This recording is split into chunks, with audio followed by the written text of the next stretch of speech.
Hadirin yang kami hormati, mari kita ikuti bersama sambutan Menteri Sosial Republik Indonesia. Kepada yang terhormat Bapak Saifullah Yusuf, kami persilakan. Assalamualaikum warahmatullahi wabarakatuh. Salam sejahtera buat kita semua. Om Swastiastu, Namo Buddhaya, salam kebajikan. Yang kita hormati bersama tentu Kepala BPS beserta seluruh jajaran, baik di tingkat pusat, di tingkat provinsi maupun di tingkat kabupaten yang mengikuti di tempat ini maupun juga melalui online. Yang saya hormati segenap Kepala Dinas tingkat provinsi maupun kabupaten kota se-Indonesia yang mengikuti lewat online, yang saya hormati segenap para peserta, khususnya tentu para pendamping PKH yang kita wajibkan untuk mengikuti pertemuan ini.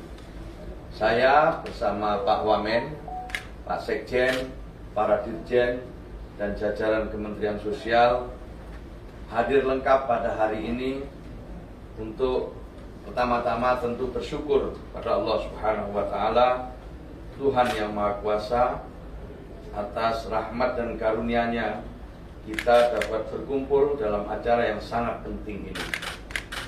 Saya ingin menyampaikan apresiasi yang setinggi-tingginya kepada Kepala BPS dan seluruh jajarannya yang telah bekerja luar biasa dalam membangun Data Tunggal Sosial Ekonomi Nasional atau DTSEN selama kurang lebih 3 bulan terakhir ini. Dan saya perlu menyatakan di sini bahwa DTSEN adalah sejarah baru bagi bangsa Indonesia.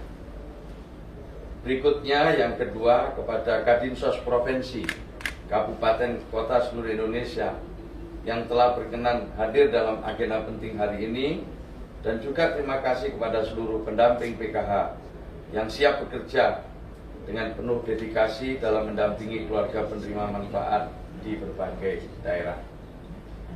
Hari ini kita bertemu dalam momentum yang sangat strategis, yaitu memperkuat peran dan kontribusi kita dalam meningkatkan kesejahteraan rakyat dan membuat wong cilik iso kemuyu, khususnya dalam hal memastikan penyaluran bantuan sosial yang lebih tepat sasaran melalui pemanfaatan Data Tunggal Sosial Ekonomi Nasional atau DTSEN. DTSEN hadir sebagai solusi untuk mengatasi permasalahan data yang selama ini menjadi tantangan dalam mengelola bantuan sosial yang dinilai oleh banyak pihak tidak sepenuhnya tepat sasaran. Bapak Ibu sekalian yang saya hormati, mari kita mulai dengan memahami apa itu DTSEN. DTSEN adalah basis data tunggal individu dan atau keluarga yang memuat kondisi sosial ekonomi penduduk Indonesia. Tadi sudah dijelaskan oleh Pak Ateng maupun juga Kepala BPS tentang hal yang saya sampaikan ini. Tentu data ini telah dipadankan dengan data kependudukan sehingga lebih akurat dan dapat diandalkan. DTSEN bukan sekedar daftar penerima bansos, tetapi menjadi dasar bagi keterpaduan program pembangunan nasional. Dengan data ini kita dapat memastikan sinergi antar kementerian, lembaga, dan pemerintah daerah dalam merancang kebijakan sosial yang terukur dan berkelanjutan. DTSEN telah dibangun berdasarkan 3 basis data utama, yaitu DTKS, Reksosek, dan P3KE, didukung oleh data PLN dan BPJS Kesehatan yang selanjutnya dipadankan dengan data kependudukan dari Dukcapil. DTSEN dibangun dan dikonsolidasikan oleh BPS yang memang merupakan lembaga yang tepat dalam melaksanakan tugas ini. Sebagaimana diketahui, salah satu tugas besar Kementerian Sosial adalah melakukan sinkronisasi data bersama Badan Pusat Statistik untuk memastikan bahwa penerima bantuan benar-benar sesuai dengan kondisi sosial ekonomi yang ada di lapangan. Bapak Ibu yang saya hormati, sebelumnya kita mengenal data terpadu kesejahteraan sosial atau DTKS. Penyaluran bansos tahap pertama tahun 2025 ini masih berdasarkan pada DTKS. Selanjutnya untuk penyaluran bansos tahap 2 dan seterusnya akan mengacu pada DTSEN ini. Dampak dari peralihan DTKS menjadi DTSEN ini akan berkonsekuensi terhadap dua hal. Pertama, kemungkinan adanya KPM atau penerima manfaat yang awalnya mendapatkan bansos akhirnya tidak dapat bansos atau inclusion error. Mengapa demikian? Karena oleh DTSEN dinilai yang bersangkutan telah sejahtera berdasarkan peringkat DTSEN sehingga harus dikeluarkan. Dan begitu juga sebaliknya yang disebut dengan exclusion error. Kita harus mengakui bahwa DTKS kita selama ini masih terdapat banyak kelemahan. Dan lahirnya DTSEN ini menyempurnakan dan menjawab kelemahan-kelemahan tersebut. DTSEN memiliki beberapa keunggulan. Pertama, berisi data seluruh individu dan keluarga di Indonesia, bukan hanya penerima bansos. 2. Memuat profil sosial ekonomi yang lebih lengkap. 4. Memiliki sistem pemerikatan atau desil, sehingga lebih akurat dalam menentukan siapa yang berhak mendapatkan bantuan. 4. Menjadi sumber data tunggal untuk berbagai program pembangunan, bukan hanya untuk bantuan sosial. Dengan DTSEN, kita tidak hanya fokus pada distribusi bansos, tetapi mampu mengarahkan kebijakan pengentasan kemiskinan secara lebih tepat sasaran. Lalu mengapa DTSEN ini penting? Setidaknya ada 6 manfaat utama dari DTSEN. Pertama, mengurangi bias akibat tumpang tindih data yang selama ini sering terjadi. Kedua, memudahkan pensasaran dalam program pembangunan pemerintah agar lebih efektif. Ketiga, menjadikan strategi pengentasan kemiskinan lebih terarah, terpadu, dan berkelanjutan. 4. Menyediakan profil sosial ekonomi penduduk secara lebih lengkap. 5. Mengalokasikan anggaran pembangunan dengan lebih efisien dan akuntabel. Dan terakhir, keenam, mempercepat peningkatan kesejahteraan masyarakat. Bapak Ibu sekalian yang saya hormati, khususnya para pendamping PKH yang saya banggakan. Untuk menjaga kredibilitas data, tata kelola DTSEN melibatkan lembaga yang memiliki kewenangan dan kredibilitas yang dapat dipercaya, serta pemutakhiran secara berkala. Dan perlu diketahui, data sosial ekonomi ini bersifat dinamis, sehingga pemutakhiran menjadi kunci agar DTSEN tetap akurat dan relevan. Pemutakhiran data dilakukan dengan cara: 1. Sinkronisasi data administratif. 2. Ground check untuk verifikasi dan validasi data faktual. Yang ketiga, musyawarah desa atau kelurahan. Dan yang keempat adalah partisipasi masyarakat melalui usulan dan sanggahan. Yang akan kita lakukan dalam waktu dekat ini adalah ground check untuk memastikan keberadaan KPM dan melengkapi profil sosial ekonomi mereka.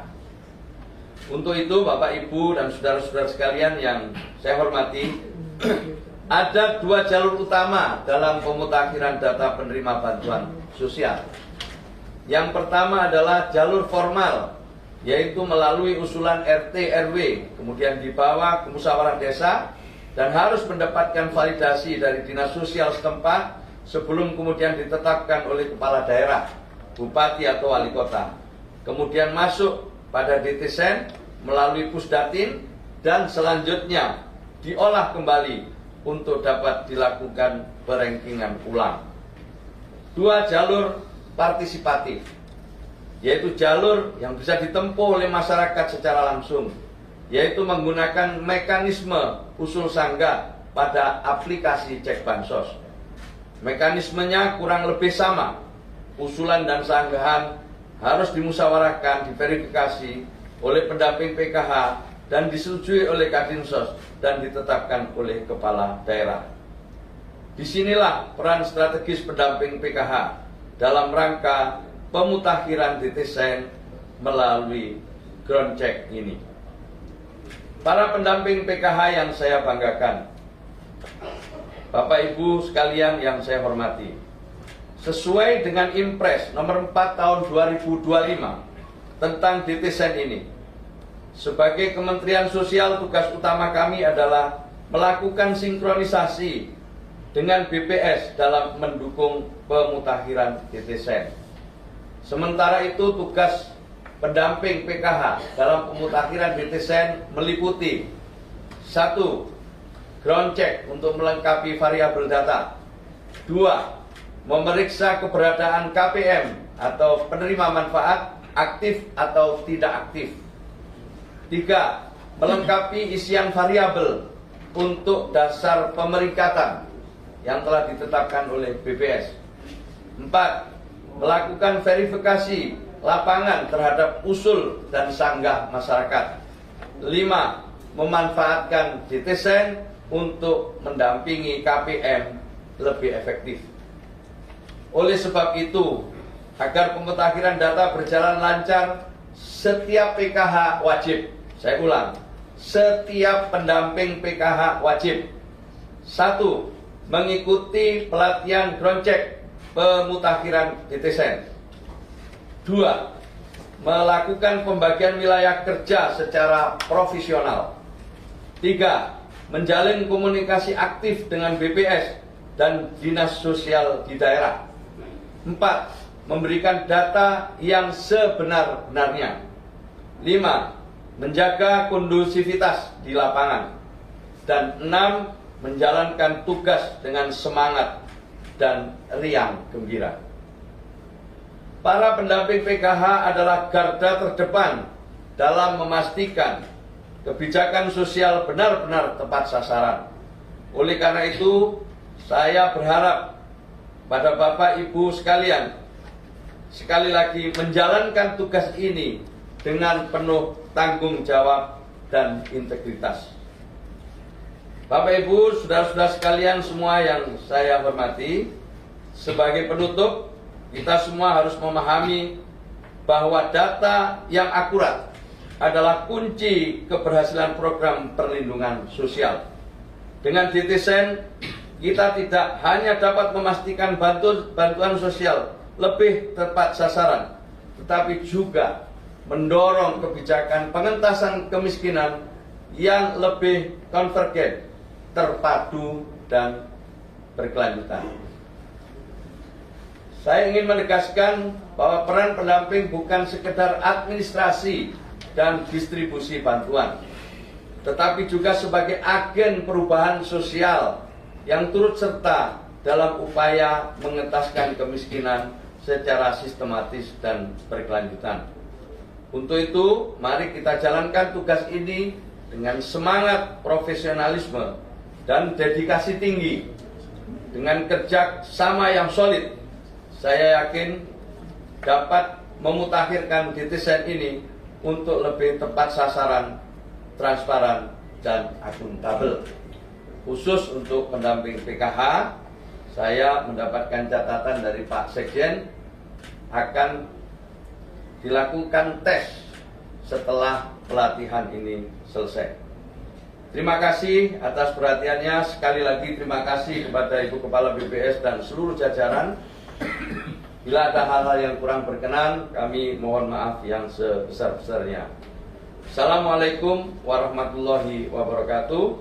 Salam sejahtera bagi kita semua. Om Santi, Santi, Santi Om. Namo Buddhaya. Salam kebajikan. Wassalamualaikum warahmatullahi wabarakatuh. Waalaikumsalam warahmatullahi wabarakatuh. Ya.